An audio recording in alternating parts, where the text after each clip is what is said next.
Kita ke berita selanjutnya, Tribuners. Hujan deras, pohon tumbang timpa mobil di depan Unpati.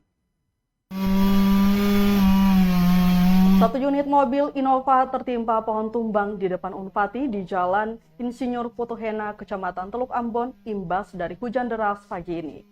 Kejadian pohon tumbang tersebut diamini Kepala Dinas Pemadam Kota Ambon, Edwin Patikawa. Beruntung dalam kejadian tersebut tidak ada korban jiwa. Akibat pohon tumbang, jalan di kawasan itu arus lalu lintas dialihkan sementara hingga proses pembersihan selesai. Damkar, BPBD, dan pihak kepolisian Polresta Ambon diterjunkan untuk membersihkan pohon tumbang yang menghalangi jalan tersebut.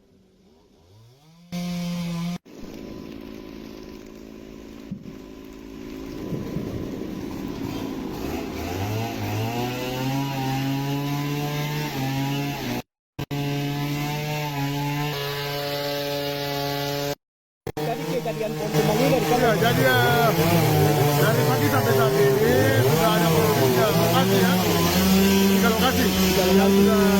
Yang sementara dalam proses penanganan oleh damkar di Paso Arbes, ada di Mojeke di atas juga, sementara grafiknya ke situ. Lalu yang sekarang di depan Madura. Ya, di lokasinya. Yang pohon tumbang dari jam berapa, Pak? Ya, Dari jam berapa pohon tumbang ini, dari jam berapa? kurang lebih 2 jam yang lalu. 2 jam yang lalu. 2 jam yang lalu. Terus ada korban jiwa pada dalam? Belum ada laporan dari kami sampaikan sudah hubung dan penanganan oleh pihak balai jalan dan kepolisian, kita belum ada laporan. Kita tambah kekuatan untuk penanganan. Berapa orang yang digerakkan dan berapa peralatan yang digerakkan? Kurang lebih 10 orang. 10 orang, Pak. 10 orang, ya. Untuk yang digerakkan itu mobil berapa, Pak? Ya, Mobil pengangkut ini berapa? nah, satu aja Pak. Satu aja, Pak. Ada himbauan kepada masyarakat untuk berhati-hati atau gimana, Pak? Kenapa tuh? Ada himbauan kepada masyarakat? Ya, jadi dalam kondisi curah hujan yang begini, dalam hujan ya di Kota Ambon, saya mengharapkan masyarakat untuk berhati-hati ya.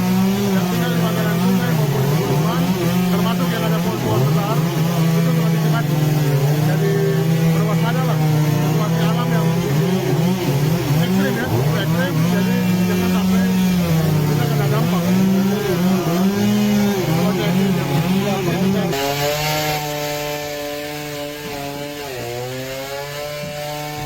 Terima kasih sudah nonton. Jangan lupa like, subscribe, dan share ya.